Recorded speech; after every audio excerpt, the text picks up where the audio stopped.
Hello everyone, I'm Priyadarshini Mahara, faculty at the Department of Buddhist Studies, University of Delhi.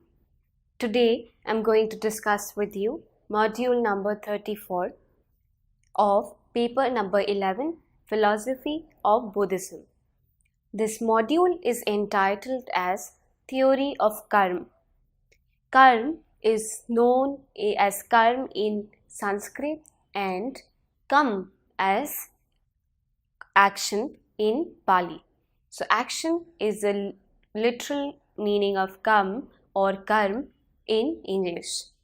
Let us begin with a definition of karma. Karma is the law of moral causation. The theory of karma is a fundamental doctrine in Buddhism. This belief was prevalent in India before the advent of Buddha.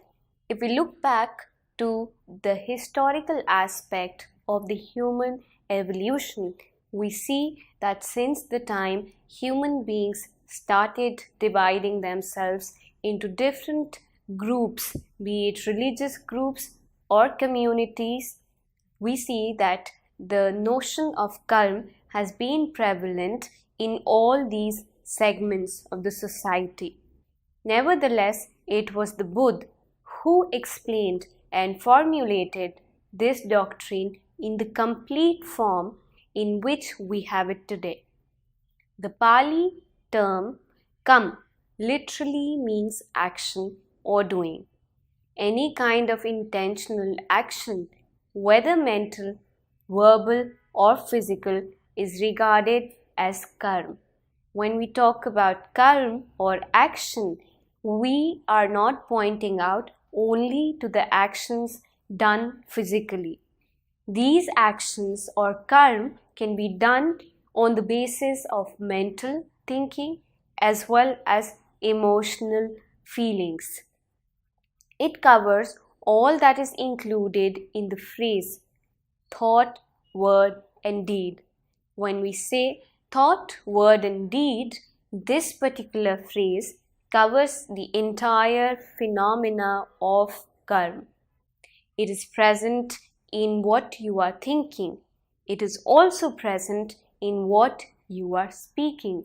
And it is also present in what you are doing.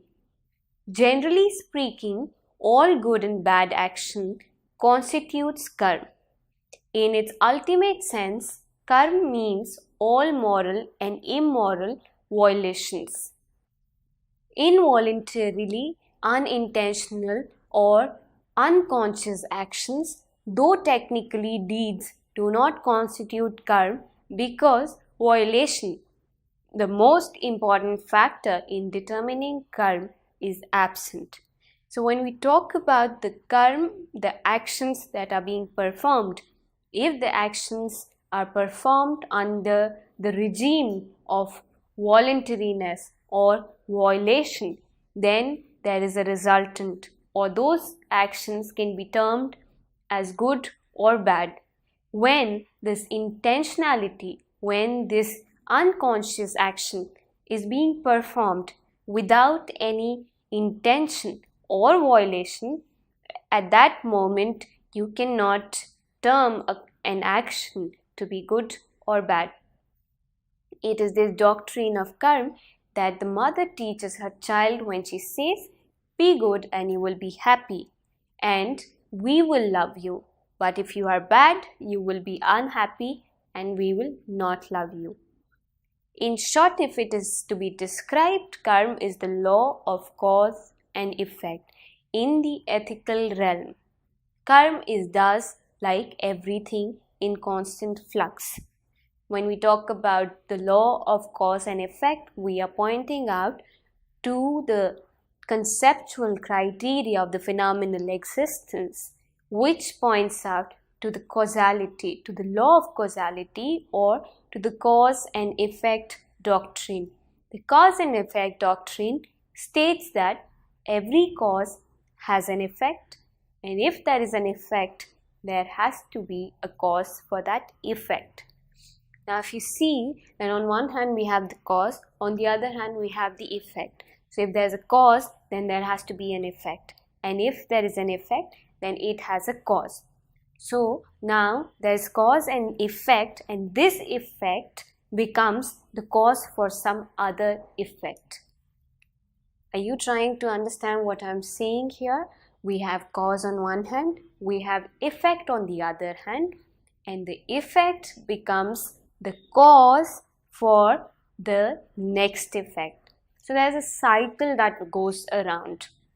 And here what we are saying is, when there is karma or action, that is the cause and the effect would be the resultants. Now that resultant would further become the cause or action for another effect. So it is more of a cause and effect relationship. Whenever there is any action, there has to have a resultant for that action. And here we are also pointing out to the constant flux. Constant flux tells us that everything is momentary.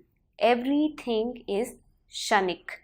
When we talk about Kshanikvad in Buddhism, we point out to the momentariness of the phenomenal existence. Everything is changing every moment.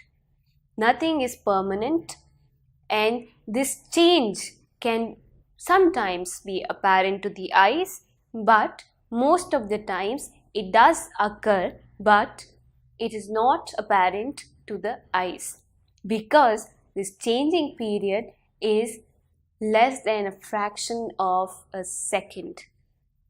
So it takes just the blink of an eye, or maybe less than that, for things to change. Let us take for an example flame of the fire, or when Heraclitus, a Greek philosopher, also talks about the theory of flux, he takes the example of a river. When we say there is a river, we cannot say that this is the same river that I visited a day ago, or an hour ago, or a minute ago, because that river is changing continuously. So he says, Heraclitus, we are talking about here, who is running parallel to what Buddhists have to say in theory of flux. So he also says that you cannot step into the same river again. Why can you not step into the same river again? Because this river is in a constant state of change.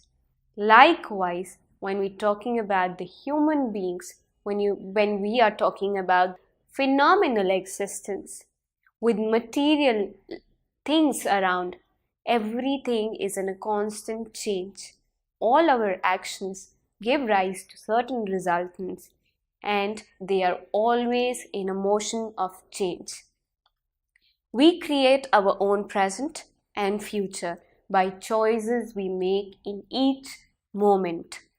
Understood in this light, the teaching of karma does not encourage resignation, but empowers us to become the protagonists in the unfolding drama of our lives. Sometimes we use the word karma to mean the result of karma. For example, someone might say, John lost his job because that is his karma. However, as Buddhists use the words, karma is the action and is not the result. Karma itself cannot be called the result. The effects of karma are spoken of as the fruits or the result of the karma, which means vipak. So when we're talking about karma, it is just the cause. Remember this, do not mistake karma to be the result. Karma and result are different. Karma is the cause and result is the effect, which is also known as vipak. Vipak means fruition, to come into formation. So when there is a certain thing, certain action that is done, and that is when the vipak comes out. That is when the results come out. If you study hard, you're going to get good grades. That is your result. or maturation. If you sow a seed and if you use the actions of giving water on time, providing it with sunlight, proper manure or fertilizers, and other factors which are required, then that tree is going to give good fruits, and that is the resultant. So here karma and result are two different things. Now let us see that there are 4 laws of karma. What are these 4 laws of karma? Results are similar to the cause. So first one states that results are similar to the cause. When I or cause other people harm, I will be harvesting suffering for myself. If it is important to note here that positive actions are defined as actions that have happiness as result. Negative actions are defined as actions that lead to suffering as a result. No results without a cause. So the second law of karma is no result without a cause.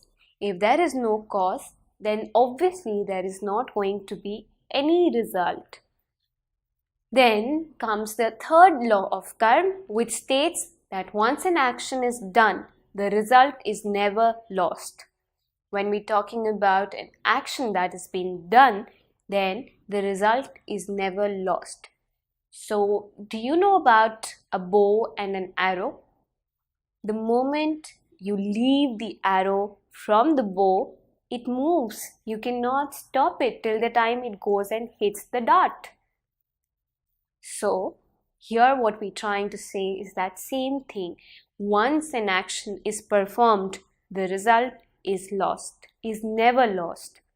So, you cannot hope that in between some macho man comes and holds your arrow and stops it from reaping the result. No, it is going to go hit the dart and the result will be seen. And the fourth law of karma says karma expands. Once we have an imprint of an action in our mind, it tends to be habit forming. As it is often said, killing the first enemy is tough, but after a handful, one quickly loses count and it becomes normal.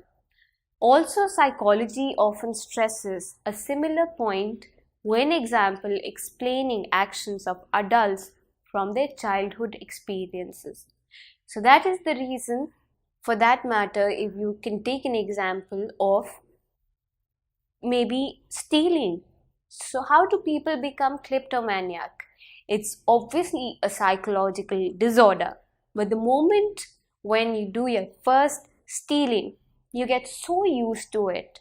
You go for the second one, then you go for the third one, and then you go for the fourth one, and maybe till the time you are caught. And sometimes even after being caught, people continue with it. So that is the reason it's said that karma expands. So this is what we're pointing out by these 4 laws of karma. Now let us get into the other form, which is karma and vipak. As I told you earlier, vipak means resultant or fruit. So karma is action and vipak, fruit or result, is its reaction. When we talk about action and reaction, you must have heard this a lot of time. We say every action has equal and opposite reaction. It is the law of universe. It was given by Newton, and it says that every action has equal and opposite reaction.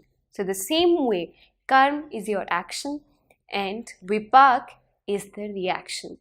Just as every object is accompanied by a shadow, even so every volitional activity is inevitably accompanied by its due effect.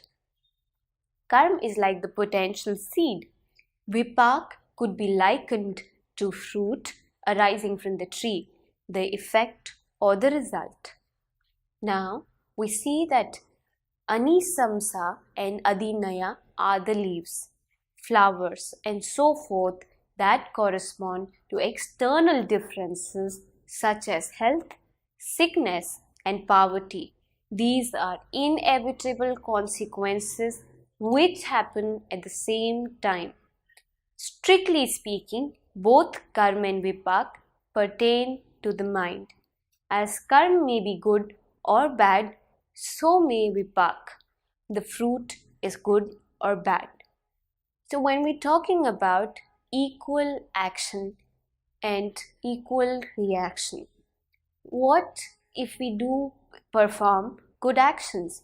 Then the resultant or reaction has to be equal, isn't it?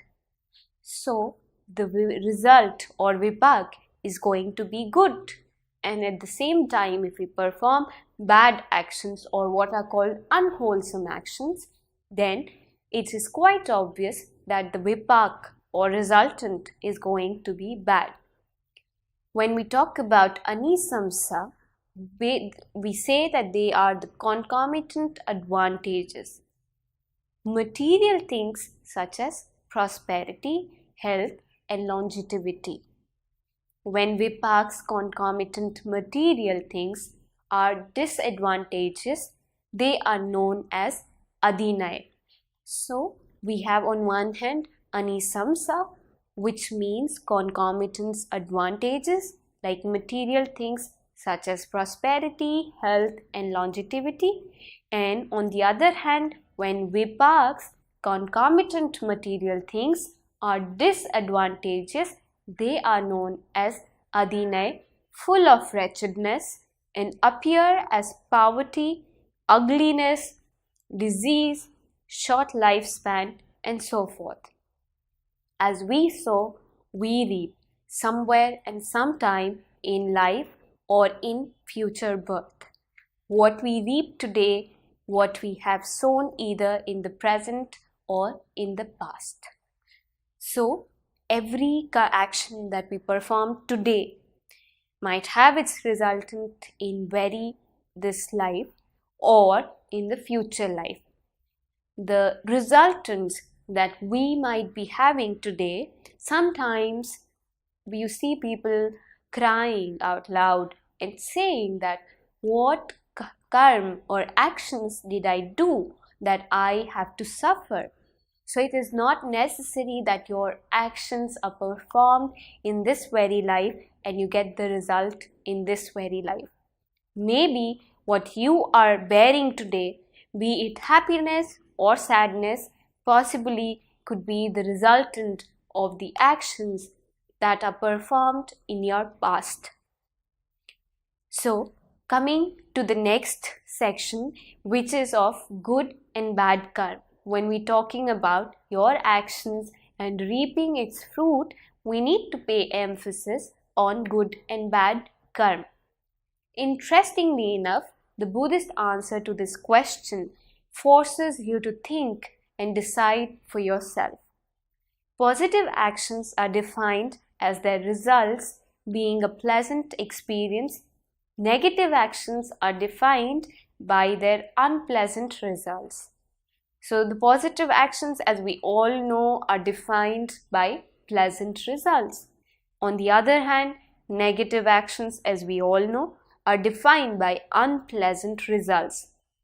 The results mentioned here are unlikely to come immediately, so-called instant karma, considered rare. Instead, the karmic result may take lifetime to ripen. For example, if I steal an ice cream and enjoy eating it afterwards, the enjoyment is not karmic result of stealing the ice cream. It may be result of helping someone else long ago. The karmic result of stealing an ice cream is an unpleasant experience, such as being robbed. When we look at the causes of these karmas, we see that ignorance or avidya in Sanskrit and avidya in Pali, or not knowing things as they truly are, is the chief cause of karma. dependent on ignorance, arises activities. When we hear this, avidya pachay sankhar. Let me repeat it again for you. Avidya pachay sankhar.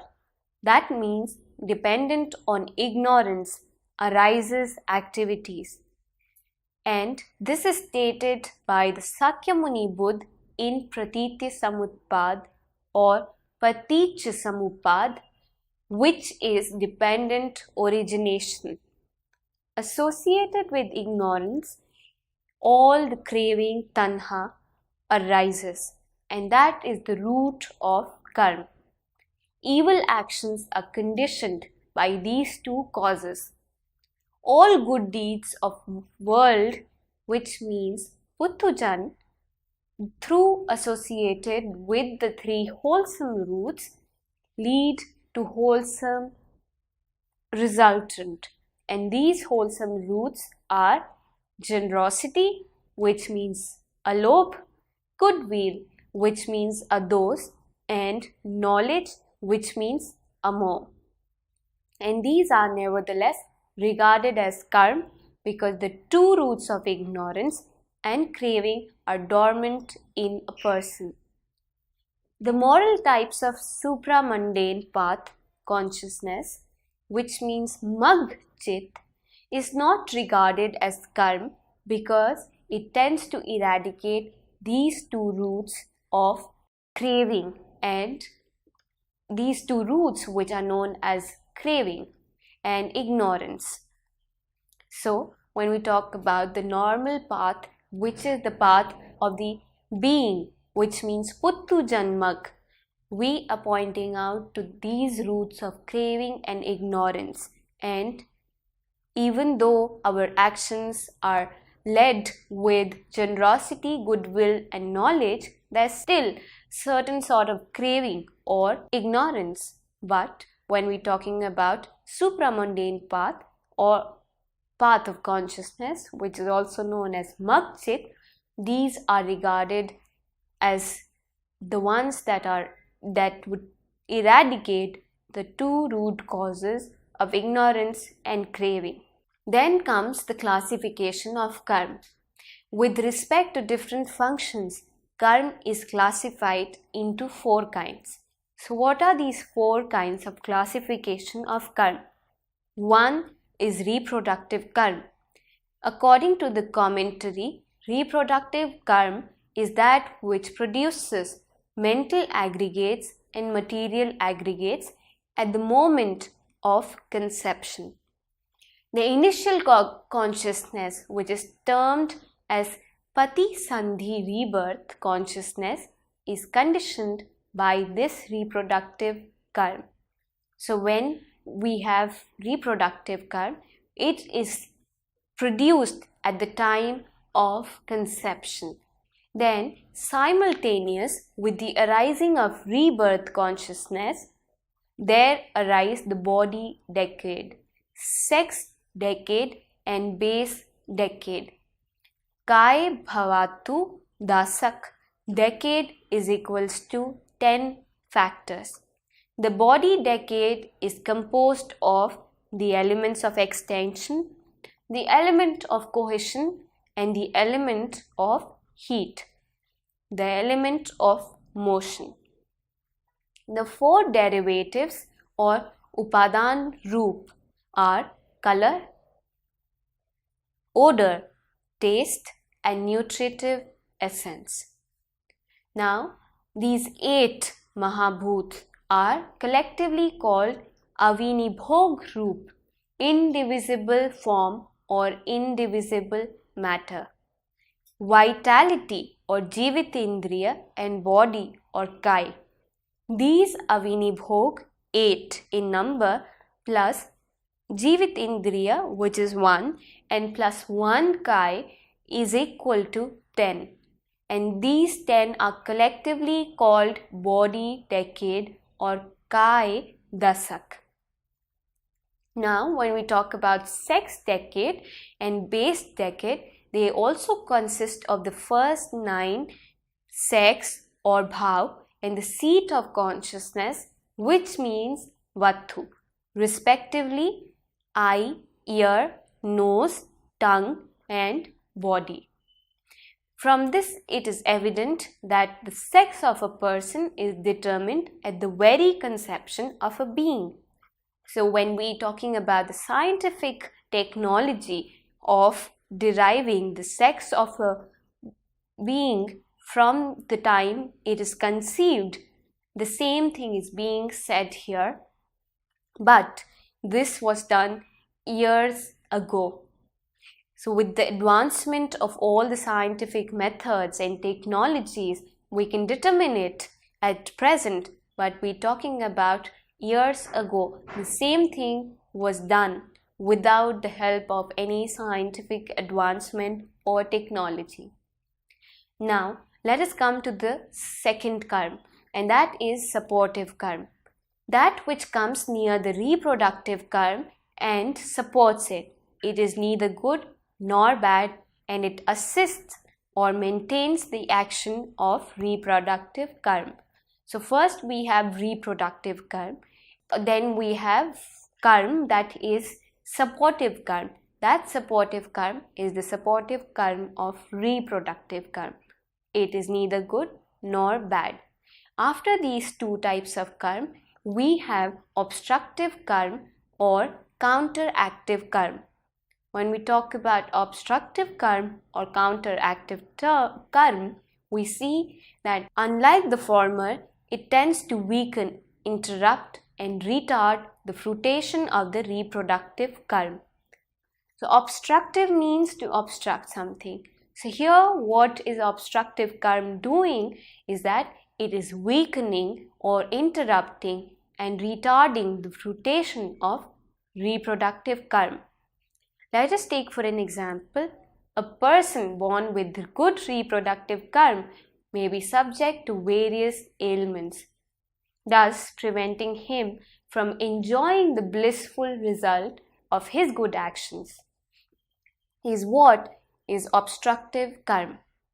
So the same thing is there as obstructive karma, after which comes the destructive karma. Now, according to the law of the reproductive karma, or the potential energy of the reproductive karma could be nullified by a mere powerful opposing karma of the past, which, seeking an opportunity, may quite unexpectedly operate just as powerful counteractive force can obstruct the path of a flying arrow and bring it down to the ground. Such an action is called destructive karma, which is more effective than the previous two in that it is not only obstructive but also destroys the whole force. So this is destructive karma. Now the second thing that we are going to look here is interconnection of rebirth with karma. When we're talking about karma, we see that in Buddhism, along with karma, rebirth is an essential feature. According to Buddhism, living beings are part of cycle of birth, death, and rebirth, and karma helps determine the form of this rebirth. Individuals who accumulated more positive karma during their life will experience rebirth as a human being or enter a higher level of existence. As Buddhism teaches the existence of parallel planes similar to heaven and hell in other religions. Individuals who fail to live up to moral tenets of Buddhism are reborn as a lower animal or into a plane of suffering. Now, when we look at the four power of purification of karma, we see that the first one is power of the object. So what is the power of object? One should practice thinking of all sentient beings one may have heard. Traditionally, one remembers all sentient beings and the three jewels of refuge, which is Buddha, Dharma, and Sangha, by generating compassion for all sentient beings and taking refuge. Second comes power of regret. This should not be senseless guilt or self-crimination, which are said to be useless emotional torture. What is intended here is to examine oneself and one's actions and to recognize that negative actions done in the past were very unwise. Then comes the power of promise, that is, to be willed enough that you are going to perform only good actions and not hurt any being. Then comes the power of practice. Basically, any positive action with a good motivation can be used as practice, and that is the power of practice. So here, when we look at the theory of karma, we see that the theory of karma defines our rebirth. It is a conscious linking of one birth to the other birth, and the kind of actions that we perform in our present life are ripened in the future as well as in the present life. And our present life may also be the resultant of the actions done in our past. So always remember this, that you need to be wholesome in your attitude, not just by actions, also by speech and thinking. Thank you.